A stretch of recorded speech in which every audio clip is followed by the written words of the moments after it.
Salve, salve galera, beleza? Hoje o papo vai ser sobre o fundo KNSC11, é o fundo da Kinea, né? Um fundo de papel que eu particularmente gosto bastante, tá?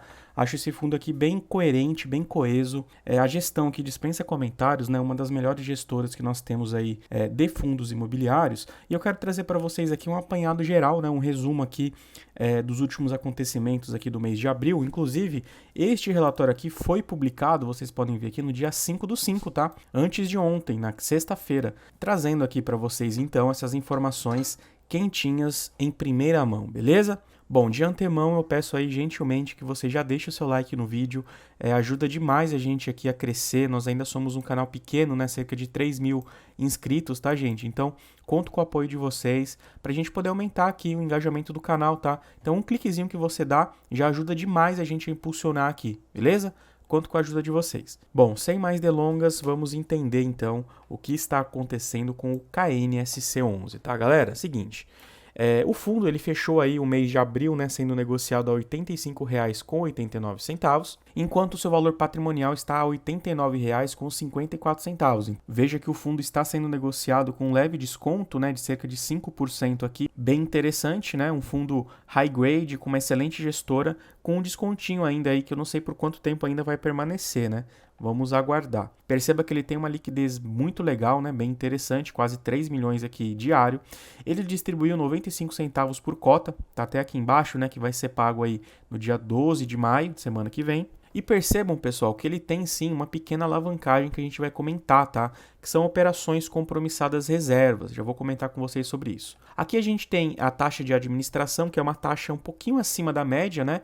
De 1,20% ao ano, porém perceba que ele não tem taxa de performance, então isso aqui acaba compensando, né? E o fundo fica aí dentro da média do mercado, com uma taxa de 1,20% ao ano. Bem interessante, bem ok. Aqui a gestão vai comentar um pouquinho dos motivos da redução do dividendo distribuído no mês de abril em relação ao mês de março, tá?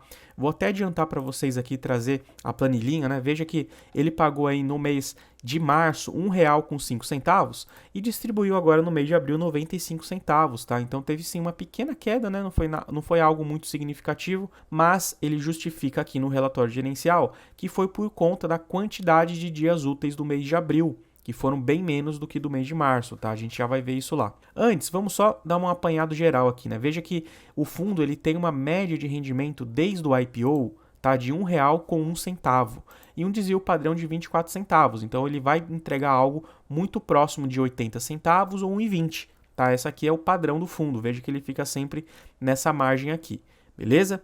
Voltando agora para o relatório gerencial, ele comenta aqui que no mês de abril houve só 18 dias úteis, né, contra 23 dias úteis no mês de março. Então, ele justifica essa pequena queda aí por conta dessa situação, beleza? Aqui a gente tem as operações compromissadas reservas, né, para você que não sabe o que significa isso, essas operações são aquelas que o fundo vende e se compromete a readquirir esses ativos no futuro, né? A recomprar esses ativos no futuro. Então ele vende hoje, consegue gerar esse caixa, consegue alocar melhor os seus recursos com, né, o compromisso de comprar novamente esse ativo no futuro, tá? Isso aqui que é uma operação compromissada reserva.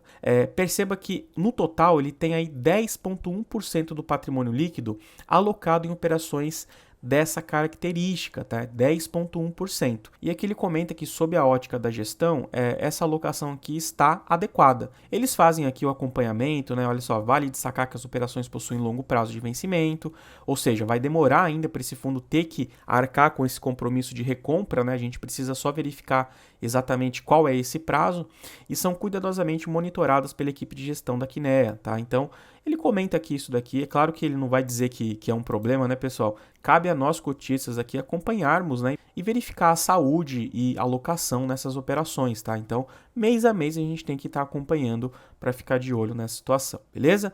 Aqui embaixo vai ter um pouquinho das características, né, para quem ainda não conhece esse fundo aqui. Perceba que ele é um fundo que tem um peso bem grande em CDI, né? Então ele tem 60% em inflação IPCA, 38% em CDI. Ou seja, ele é sim um fundo de inflação, né? A inflação vai ter o maior peso aqui nas receitas do fundo, na atualização monetária, porém ele também tem um peso significativo em CDI. Então isso aqui a gente precisa acompanhar sim, porque quando a taxa Selic começar a cair, a tendência é que as receitas provenientes destes CRIs aqui, desses quase 40%, caiam um pouquinho, tá? É claro que essa redução da Selic, né, que vai ocorrer inevitavelmente em algum momento, não será de forma drástica, né? Ela não vai cair de 13,75 para 9,87 de uma vez só. Essa redução tende a ser de forma escalonada, então, claro, cabe à gestão aí, quando isso começar a ocorrer, talvez realocar um pouco essa proporção de CDI. Tá? Isso, pessoal, pensando aí para 2024, tá? Porque em 2023 dificilmente a gente vai ter uma redução da Selic e se tiver ainda vai permanecer nos 2 dígitos. Então é uma situação que a gente tem que pensar mais para 2024 em diante, beleza?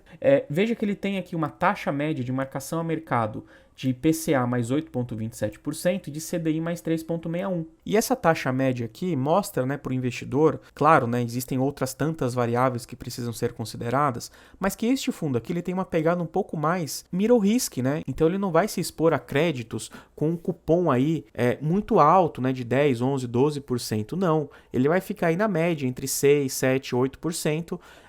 Isso vai fazer com que a receita dele não seja tão alta como fundos high yield, né? A lá o RPR, CACR, DEVA, etc. Porém, ele também vai ter uma segurança de crédito mais interessante do que esses que eu acabei de citar. Tá? Então esse fundo aqui, na minha opinião, né? Claro, na minha opinião, é um fundo que consegue sim balancear, né, a situação do crédito, da qualidade do crédito e da receita que ele pode obter, tá? Então isso daqui que me chama bastante atenção. Aqui a gente tem a segmentação por setor, né? Veja que são setores bem perenes, né? Shoppings, corporativo, logístico, escritórios, residencial. Então, ele não tem aqui multipropriedade, não tem loteamento, não tem incorporação vertical, que são esses segmentos um pouco mais arriscados, né? Via de regra, beleza? Bom, continuando aqui, a gente vem para o DRE, que tem as informações mais importantes aqui desse vídeo, tá? Primeiro, ponto positivo, a gestão traz aqui os últimos 12 meses. Isso aqui é incrível, tá? Eu gostaria que todos os fundos demonstrassem, né, por meio do seu DRE, as informações dos últimos 12 meses. Assim a gente consegue comparar com uma maior facilidade, né? Claro que quando o fundo divulga aí só dos últimos 3 meses, a gente pode baixar o relatório do mês anterior e ir comparando. Só que quando a gestão pega e opta por já colocar todas essas informações em um único relatório, é um meio de facilitar a informação para o seu investidor, para o seu cotista, tá? É um meio de transparência, inclusive. Então isso daqui é um ponto muito positivo que eu dou muito valor para a gestão que toma essa atitude. Claro que ele poderia destrinchar aqui, por exemplo, a receita de CRI e separar, né, quanto que é de juros, quanto que é de correção monetária, até porque eu comentei com vocês ali que a receita de juros da parcela DCDI tende a cair em 2024 em diante. Então seria interessante até a gente ter isso aqui separado. Quem sabe aí a Kinea consiga melhorar ainda mais esse relatório, destrinchando aqui essas informações, né? Mas vamos lá, eu destaquei os últimos 4 meses, que são os meses aqui de 2023, né? Então veja, em relação aos CRIs, né? Ele vinha aí com 14,8 milhões, aí ele caiu um pouquinho, 11,9, voltou para 16,9 e encerrou abril com 13,8. Então veja que, perceba que existe sim uma pequena volatilidade, mas nada muito alto, né? Aqui a gente tem o resultado de fundos, permaneceu aí na média de R$200 mil. Aqui embaixo eu destaquei as despesas do fundo, né? Que vem aqui na casa de 1 milhão, 1 milhão e 200 em média. Tá, de despesa. E aqui, pessoal, o que mais chama atenção e o que me deixa muito feliz aqui de ser investidor desse fundo, tá? Vamos lá, resultado líquido. Veja que desde o começo do ano ele vem tendo resultados acima do que ele vem distribuindo. Ou melhor, ele vem distribuindo menos do que ele vem apurando. Veja, 14,4 milhões ele distribuiu 13,8. 11,7 distribuiu 11,5. 16,3 distribuiu 13,9. E agora em abril 13,3 e distribuiu 12,6. E por que eu acho isso aqui muito positivo, né? Porque basicamente o fundo está fazendo uma reserva de lucro. Então ele está guardando ali um pequeno montante para que ele consiga manter uma consistência de rendimentos a serem distribuídos, mesmo se vier a ocorrer algum problema em algum CRI aqui, né? Que pode acontecer, como qualquer outro fundo imobiliário. Então agora no segundo semestre, se porventura tiver algum problema, a receita cair um pouquinho, etc., ele vai conseguir aqui manter um certo patamar muito próximo de R$1, acredito eu, por conta dessas reservas. Aqui embaixo a gente consegue visualizar até um pouquinho melhor, porque já vem por cota, né? Então veja, em janeiro ele teve R$1,08 e distribuiu 1,04. Em fevereiro ele distribuiu o mesmo valor, né? Ficou bem próximo de fato, como a gente havia visto. Agora em março ele teve R$1,22 e distribuiu 1,05 por cota. E agora no mês de abril ele teve 99 centavos por cota e distribuiu 95 centavos. Isso daqui, pessoal, resulta numa reserva acumulada a ser distribuída de 32 centavos por cota, tá? Isso aqui é maravilhoso.